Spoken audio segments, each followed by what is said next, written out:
В эфире программы «Главное» на российском Пятом канале от 8 февраля 2015 года был показан сюжет о вероятном проведении военного парада в столицах западных стран – в Варшаве, Таллине, Вильнюсе, Риге, в Берлине и даже в Лондоне и Вашингтоне. Ведущая Ника Стрижак подводит зрителей к материалу журналиста Петра Маринина с ироничной ухмылкой. Ну, а что до предложения перенести наш парад Победы в Лондон или Берлин, то идея, знаете, любопытная. Ведь вполне можно и по Варшаве показать наши танки. Вот сделать такую большую европейскую гастроль. Хлопотно, конечно, но можно. А почему только полякам праздник? Ведь против нацистов на той войне сражался чуть ли не весь мир. И это можно было бы воспринимать как некую шутку, если бы не напряженная военно-политическая обстановка в мире. Когда президент Франции Франсуа Олланд на полном серьезе заявляет о войне, какие могут быть шутки? В случае, если не будет найдено мирное решение, сценарий нам известен. Он называется «Война». При этом президент России продолжает из себя изображать миротворца, для которого война является неприемлемой. Войны, слава богу, нет. Давайте не будем особенно обращать на это внимание. Но точно совершенно есть попытка сдержать наше развитие различными средствами. Есть попытка заморозить существующий, сложившийся за последние десятилетия после развала Советского Союза миропорядок во главе с одним безусловным лидером, который хочет в качестве такого и остаться. Но вернемся к сюжету на российском Пятом канале. Он особенно будет интересен жителям Евросоюза, Великобритании и США, которые еще не определились, помогать ли Украине в борьбе с кремлевским злом. Петр Маринин вооружился линейкой, циркулем и штабной картой образца мая 1945 года. И вот что у него получилось. Варшава – это слишком просто. От Москвы до польской столицы всего 1300 километров. Танк Т-90, например, если не прибегать к помощи транспортной авиации, войдет в пригороды меньше, чем через сутки после начала марша. К этому времени бойцы ВДВ, им на переброску нужно всего 2 часа, успеют провести репетицию, отдохнуть, сварить праздничную кашу с тушенкой и отгладить парадную форму. Кажется, нас давно не было в Берлине. 9 мая – отличный повод для дружеского визита. 1800 километров для современной армии – не расстояние. Тем более, многие русские офицеры неплохо знают Германию, им там даже карта не потребуется.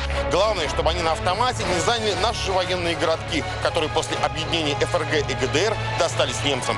Прага, Хельсинки, Вильнюс, Таллин, Рига – это вообще совсем рядом. В половину из этих городов праздничные русские солдаты могут выдвинуться и вовсе пешим порядком, как уже было 70 лет назад. Визит в Лондон и Вашингтон, конечно, придется планировать сильно заранее. Без авиации и флота тут никак не обойтись. Но до мая еще есть времени, так что заявки принимаются. Армия у нас большая, на всех хватит, да еще для Москвы останется.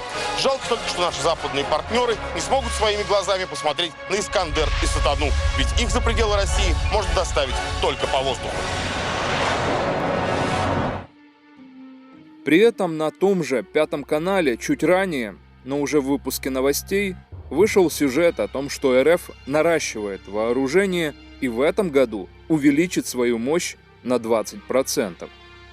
Мы должны в 2015 году поставить в войска 701 бронированную машину, 2 бригадных комплекта ракетных комплексов «Искандер-М», 1545 автомобилей многоцелевого назначения, 126 самолетов, 88 вертолетов, 2 многоцелевые подводные лодки, 5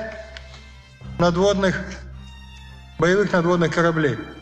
До конца года РФ планирует перейти на собственные комплектующие, чтобы не зависеть от поставок из Украины. Часть заводов, которые работали на российский военпром, россияне уже вывезли с территории Луганской и Донецкой областей. Так называемые гумконвои, кроме завоза боеприпасов боевикам и террористам, выполняли транспортную функцию, доставляя станки и остальное оборудование с украинских предприятий на российские. Луганский машиностроительный завод получит прописку в Чувашии. Принять непростое решение о переносе производства в Россию руководству предприятия пришлось после того, как цеха были практически полностью разрушены в результате артобстрелов. Сантиметр за сантиметром, буквально на руках, луганские рабочие двигают станок для высокоточной металлообработки. Уверяют, что уже в пятницу он будет подключен.